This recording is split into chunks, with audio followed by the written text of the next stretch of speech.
ਰਾਸ਼ਟਰੀ ਮੁਖੀ ਅਧਿਕਾਰ ਕਮਿਸ਼ਨ ਨਵੀਂ ਦਿੱਲੀ ਦੇ ਮਾਣਯੋਗ ਮੈਂਬਰ ਸ਼੍ਰੀ ਪ੍ਰਿਯੰਕ ਕਾਨੂੰਗੋ ਨੇ ਅੰਮ੍ਰਿਤਸਰ ਦੌਰੇ ਦੌਰਾਨ ਜ਼ਿਲ੍ਹਾ ਪ੍ਰਸ਼ਾਸਨ ਦੇ ਵੱਖ-ਵੱਖ ਅਦਾਰਿਆਂ ਨਾਲ ਮਨੁੱਖੀ ਅਧਿਕਾਰਾਂ ਨਾਲ ਸੰਬੰਧਿਤ ਮੁੱਦਿਆਂ 'ਤੇ ਸਮੀਖਿਆ ਬੈਠਕ ਕੀਤੀ। ਬੈਠਕ ਤੋਂ ਬਾਅਦ ਪੱਤਰਕਾਰਾਂ ਨਾਲ ਗੱਲਬਾਤ ਕਰਦਿਆਂ ਉਹਨਾਂ ਕਿਹਾ ਕਿ ਅੰਮ੍ਰਿਤਸਰ ਵਿੱਚ ਕਈ ਮਹੱਤਵਪੂਰਨ ਮੁੱਦਿਆਂ ਨੂੰ ਲੈ ਕੇ ਵੱਖ-ਵੱਖ ਵਿਭਾਗਾਂ ਨਾਲ ਵਿਸਥਾਰਪੂਰਵਕ ਚਰਚਾ ਕੀਤੀ ਗਈ ਹੈ। ਉਹਨਾਂ ਦੱਸਿਆ ਕਿ ਅੱਜ ਸਵੇਰੇ ਉਹ ਮਕਬੂਲਪੁਰਾ ਇਲਾਕੇ ਵਿੱਚ ਉਹਨਾਂ ਔਰਤਾਂ ਨੂੰ ਮਿਲੇ ਜਿਨ੍ਹਾਂ ਨੇ ਨਸ਼ੇ ਦੀ ਲੱਤ ਕਾਰਨ ਆਪਣੇ ਪਤੀ ਜਾਂ ਬੱਚਿਆਂ ਨੂੰ ਗਵਾ ਦਿੱਤਾ ਹੈ। ਉਹਨਾਂ ਕਿਹਾ ਕਿ ਇਹ ਪਰਿਵਾਰ ਅੱਜ ਵੀ ਬੇਹੱਦ ਮੁਸ਼ਕਲ ਹਾਲਾਤਾਂ ਵਿੱਚ ਜੀਵਨ ਬਿਤਾ ਰਹੇ ਹਨ ਅਤੇ ਚਿੰਤਾ ਦੀ ਗੱਲ ਇਹ ਹੈ ਕਿ ਸਰਕਾਰ ਦੀਆਂ ਭਲਾਈ ਸਕੀਮਾਂ ਅਜੇ ਤੱਕ ਇਹਨਾਂ ਪਰਿਵਾਰਾਂ ਤੱਕ ਨਹੀਂ ਪਹੁੰਚੀਆਂ। ਕਈ ਪਰਿਵਾਰਾਂ ਨੂੰ ਤਾਂ ਇਹ ਵੀ ਪਤਾ ਨਹੀਂ ਕਿ ਉਹਨਾਂ ਦੇ ਅਨਾਥ ਬੱਚੇ ਕੇਂਦਰ ਅਤੇ ਪੰਜਾਬ ਸਰਕਾਰ ਦੀਆਂ ਕਿਹੜੀਆਂ-ਕਿਹੜੀਆਂ ਯੋਜਨਾਵਾਂ ਦੇ ਹੱਕਦਾਰ ਹਨ। ਉਹਨਾਂ ਕਿਹਾ ਕਿ ਸਰਕਾਰ ਨੂੰ ਅਜਿਹੇ ਪਰਿਵਾਰਾਂ ਨਾਲ ਡਾਟਾਬੇਸ ਤਿਆਰ ਕਰਕੇ ਉਹਨਾਂ ਨੂੰ ਤੁਰੰਤ ਸਰਕਾਰੀ ਸਕੀਮਾਂ ਨਾਲ ਜੋੜਨਾ ਚਾਹੀਦਾ ਹੈ।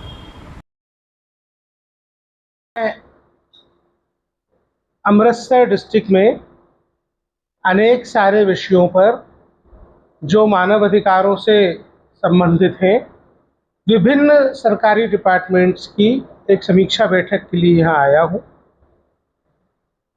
आज हमने सवेरे मकबूलपुरा नामक एक स्थान पर उन महिलाओं से भेंट की जिन महिलाओं ने अपने बच्चों को अथवा अपने पति को नशे की लत के कारण खो दिया है। उन विधवा महिलाओं का दुख अपार है और दुख की बात उसमें सबसे ज़्यादा ये है कि सरकार की वेलफेयर की जो स्कीम्स हैं वो अभी तक उन तक नहीं पहुंची। उनको ये भी नहीं पता कि उनके वे बच्चे जिनके ऊपर पिता का साया नहीं है किन योजनाओं के हकदार हैं, क्या सेंट्रल गवर्नमेंट की स्कीम्स के बेनिफिट उनको मिलने चाहिए, क्या स्टेट गवर्नमेंट्स की स्कीम के इंटाइटलमेंट्स उनको हैं। हमने एक छोटी सी भेंट करके ये अंदाज़ा लगाया कि नशे की समस्या व्यक्ति की मृत्यु होने के बाद उसके परिवार को बुरी तरीके से खाती है। उसके इलाज में, नशा छुड़वाने के प्रयास में एक मोटी रकम खर्च हो चुकी होती है। नशे की लत में वो परिवार की आर्थिक स्थिति खराब कर चुका होता है और उसकी मृत्यु के बाद उसकी विधवा पत्नी, बच्चे, उनका जीवन बेहद संघर्ष का होता है। यहाँ सरकार की योजनाओं की सहायता तत्काल मिलनी चाहिए, डेटाबेस मेंटेन होना चाहिए, प्रशासनिक अमले को खुद उन तक पहुंच के उनको स्कीम्स के साथ लिंक करना चाहिए। मैंने यहाँ के नगर पालिका क्षेत्र के वार्ड नंबर 1 और 2 में भी ये समस्या पाई कि वहाँ पे ड्रिंकिंग वाटर की सप्लाई बंद है। प्रशासनिक अधिकारियों से इस बारे में बात की।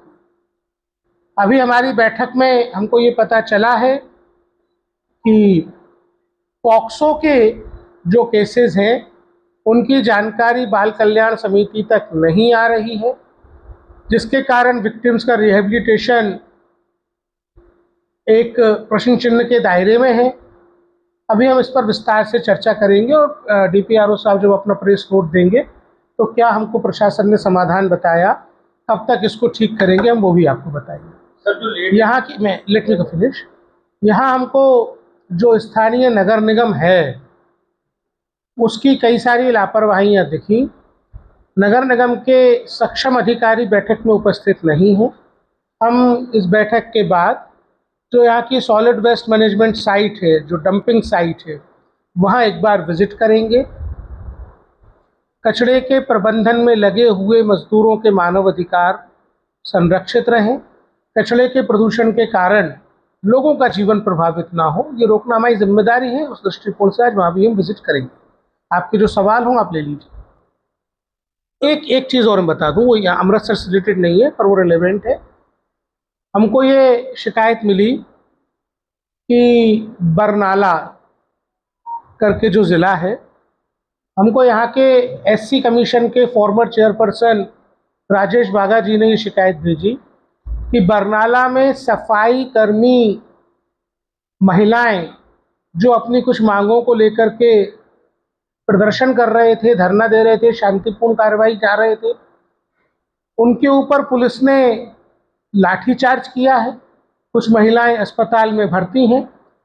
हमने डीजीपी और चीफ सेक्रेटरी पंजाब को नोटिस जारी किया है, घटना का संज्ञान लिया है। हमने 9 बिंदुओं पे एक विस्तृत रिपोर्ट उनसे आहूत की है। यदि आवश्यकता पड़ी तो मैं भी बरनाला जाऊंगा।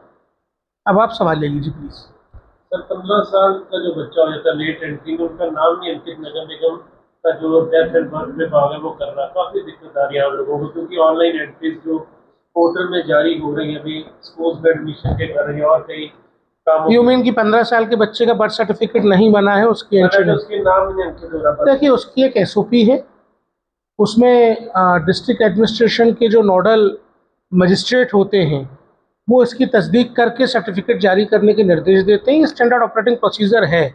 यदि कोई स्पेसिफिक मामला है तो आप मुझे बताइए, मैं निर्देश। काफी मामले हैं कि जिसमें नाम नहीं आ रहा बर्थ सर्टिफिकेट। अब मुझे आप एक दो अगर नमूना बता देंगे तो मेरे को आसानी होगी प्रशासन से बात करके एसओपी का पालन करवाने। प्लीज कर दीजिए। डन।